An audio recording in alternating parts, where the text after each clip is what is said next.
पुणे से लगभग 2300 श्रद्धालु काशी विश्वनाथ धाम के दर्शन के बाद शुक्रवार को अयोध्या पहुंचे। श्रद्धालुओं ने रामलला और हनुमानगढ़ी में विधिवत पूजन अर्चना किया और अन्य पावन स्थलों के भी दर्शन किए। यह धार्मिक यात्रा न केवल श्रद्धालुओं के लिए आध्यात्मिक अनुभव लेकर आई, बल्कि भारतीय संस्कृति और परंपरा के संरक्षण का भी संदेश लेकर चली। यात्रा का उद्देश्य धर्म और संस्कृति के प्रति आस्था को सुदृढ़ करना और सामाजिक एकता को प्रोत्साहित करना रहा। आयोजकों ने बताया कि छत्तीसगढ़ और रायगढ़ जैसे अन्य क्षेत्रों में भी इसी प्रकार की यात्राओं का आयोजन किया जा रहा है, जिससे अधिक से अधिक लोग काशी और अयोध्या जैसे तीर्थ स्थलों के दर्शन कर सकें। नमस्कार, मैं ज्योति साधो। हम पुणे में से वाघोली में से आए हैं। कहाँ गई आप? हम यहाँ अयोध्या, काशी सब विश्व यात्रा करके अभी अयोध्या में रुके हुए हैं। कैसा लगी अयोध्या? बहुत अच्छा, बहुत संतुष्ट लग रहा है। कितने लोग आए हैं यहाँ? हम लगभग 2,500-3 हज़ार के पास लोग आए हैं। हम अयोध्या काशी की यात्रा के लिए 3,000 लोग हैं। क्या कहेंगी यूपी के सरकार को जिस तरह आपने घूमा बनाया? बहुत अच्छा। हमने पहली बार देखा था, हमने सिर्फ टीवी में देखा था, मोबाइल में देखा था, लेकिन आज देखा ना, बहुत अच्छा लगा। इतना प्रसन्न हुआ ना हमारा कि हम जो हमें यहाँ यात्रा लेके आए ना, हमारे श्री महेंद्रभाऊ वाडाळे असतील, रामभाऊ वाडाळे असतील, महेंद्रभाऊ वाडाळे असतील, रामभाऊ दाभाडे असतील और संदीप बाबा सातव असतील, इनका हम बहुत आभार मानेंगे कि उन्होंने हमारी, उनकी वजह से हमको ये विश्व यात्रा मतलब दर्शन हुआ, उनकी वजह से हम सब लोगों को। क्या कहेंगे जो आपको दर्शन कर यहाँ कराने लाए, उनको क्या कहेंगे? मैं तो उनको, हम सब महिलाएं, हम माता भगिनी, उनको बहुत बहुत आशीर्वाद देंगे, क्योंकि उन्होंने हमारी बहुत अच्छी सेवा की। एक माँ बाप की जैसे हमको उन्होंने 5-6 दिन देखा है, इसलिए हम सब माता बहनें उनके साथ अगले समय में बक्कम उनके पीछे खड़े रहेंगे। ठीक, नाम पहले बता दीजिए। क्या नाम? थोड़ा बता देना। महाराष्ट्र के पुणे म्युनिसिपल कॉर्पोरेशन के हद्दी में से वाघोली गाँव है।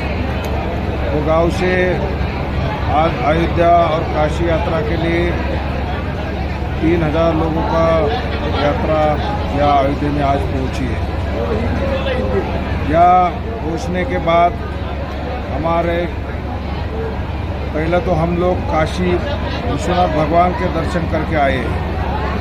उधर ही हमारा काशी विश्वनाथ प्रशासन ने बहुत अच्छा सहयोग किया।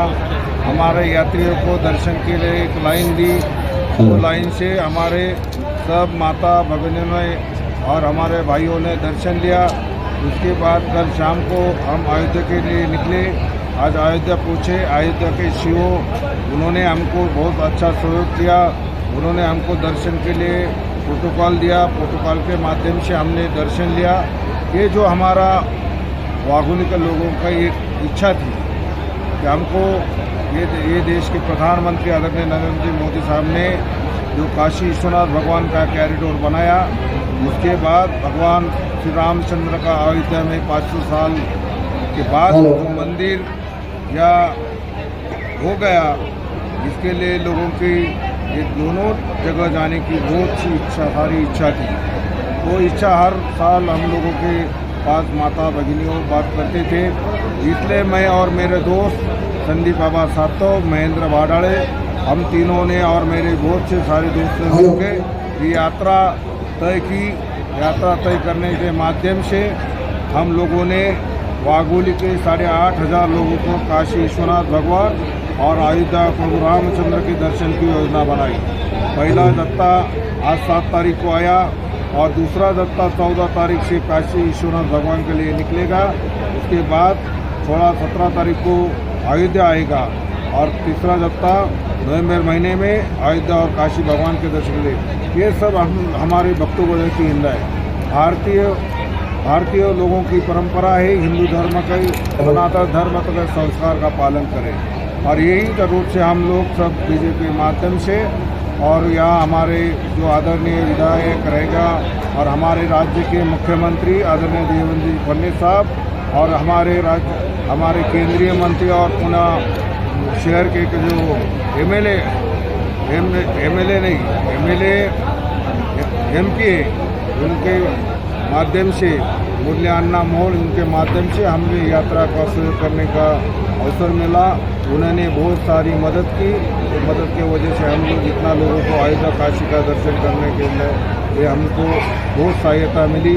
और आपको गरीब प्रशासन योगी जी सरकार वापस अभी पुनः जाएगी। यात्रा पूरा हो गया आप लोग? अभी यात्रा पूरा हो गई और 14 तारीख को दूसरा जत्था शुरू हो जाएगा। वो काशी को आएगा, काशी के बाद अयोध्या आएगा और 1 नवंबर को आएगा। क्या नाम आपका, पद क्या है? मेरा नाम रामदास दत्तात्रेय दाभड़े, मैं वाघुली का पूर्व सरपंच हूँ। उसके बाद मैं जेडपी मेंबर था और अभी महानगर पालिका के लिए खड़ा होने की कोशिश कर रहा है बीजेपी के माध्यम से।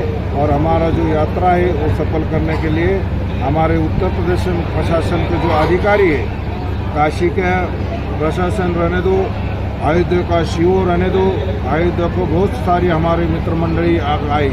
खास बात ये है हमारे वाघोली में बहुत सारी उत्तर प्रदेश के लोग रहने को है। उनके माध्यम से काशी विश्वनाथ मंदिर वाराणसी को बहुत हमारे वाघोली के जो लोग हैं उनके पिताजी आए थे हमारे स्वागत करने लिए। काशी का जो युवा वर्ग है भाजपा का उन्होंने स्वागत किया। आज ही कायदा में हमारे आरएसएस के लोगों ने स्वागत किया, भाजपा के लोगों ने स्वागत किया। ये स्वागत देख के हमको बहुत सारा सुकून मिला कि हमारा इतना जो संस्कार है वो संस्कार उन लोगों ने पाला, वही वापिस आ। इसके लिए मैं उनको ही धन्यवाद देता। और आप सबको हमारे वजह से किसको परेशानी हो गई अयोध्या और काशी में, इसके लिए मैं माफ़ी चाहता हूँ। इतना बड़ा जत्था जो जाता है तो लोगों को दिक्कत हो जाती है, इसके लिए मैं समस्या करता हूँ। और पूरा उत्तर प्रदेश प्रशासन का मैं धन्यवाद देता, आभार मानता हूँ कि हमारे यात्रा का बहुत सारा सहयोग किया। इसलिए मैं अयोध्या से खबर है, जहां प्रधानमंत्री नरेंद्र मोदी के जन्मदिन 17 सितंबर से महात्मा गांधी की जयंती 2 अक्टूबर तक भाजपा पूरे प्रदेश में सेवा पखवाड़ा मनाएगी। इसी क्रम में भाजपा युवा मोर्चा के क्षेत्रीय उपाध्यक्ष अंकुश यादव ने शहादतगंज स्थित पार्टी कार्यालय पर आयोजित प्रेस वार्ता में इसकी जानकारी दी। उन्होंने बताया कि सेवा पखवाड़े का उद्देश्य जनता से जुड़े कार्यों और समाज सेवा को बढ़ावा देना है। इस दौरान रक्तदान शिविर के माध्यम से ब्लड बैंक को सशक्त किया जाएगा, स्वास्थ्य परीक्षण शिविर आयोजित होंगे, स्वच्छता अभियान चलाया जाएगा और महापुरुषों की प्रतिमाओं की सफाई व माल्यार्पण भी किया जाएगा। उन्होंने कहा कि यह अभियान भाजपा की जनसेवा और सामाजिक सरोकार की प्रतिबद्धता का प्रतीक है। प्रेस वार्ता के दौरान महानगर अध्यक्ष युवा मोर्चा रवि शर्मा, महानगर उपाध्यक्ष तिलक राम मौर्य, आकाश सिंह, सार्थक तिवारी, अमन तिवारी, यश पाठक, अभिषेक शुक्ल, शुभेंद्र सिंह सहित युवा मोर्चा के कई पदाधिकारी उपस्थित रहे। हम लोग 17 तारीख को रक्तदान शिविर का आयोजन करेंगे, जिसमें हम लोग की जो लक्ष्य है कि हम 150 यूनिट रक्तदान करेंगे। मैक्सिमम लोग 150 यूनिट रक्तदान करेंगे और कम से कम हमारा लक्ष्य रहेगा कि हम 80 के टारगेट को पहुँचें। रक्तदान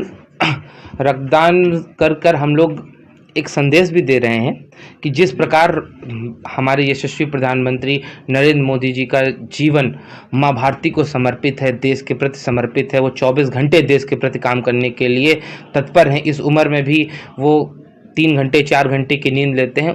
हम सब युवाओं को भी उनसे काफ़ी प्रेरणा मिल रही है और जो अन्य दलों के युवा हैं और जो लोग भ्रामकता अराजकता फैला रहे हैं, उनको सबको भी प्रेरणा लेनी चाहिए कि कैसे हम अपने जीवन का उपयोग कर सकते हैं। जैसे लोग भ्रामकताएं, जातिवाद पर बांटना, इस प्रकार के अनेकों मुद्दों पर बात कर रहे हैं। ये मेरे लिए गर्व का विषय है कि मैं आज अयोध्या की पावन धरा का प्रवासी हूँ और ये मेरे लिए एक सपना था कि मैं कभी राम मंदिर को अपने जीते जी दर्शन कर पाऊंगा। राम मंदिर को इस भव्यता और जैसे कि पूरे विश्व का पर्यटक राम मंदिर को देखने आ रहा है।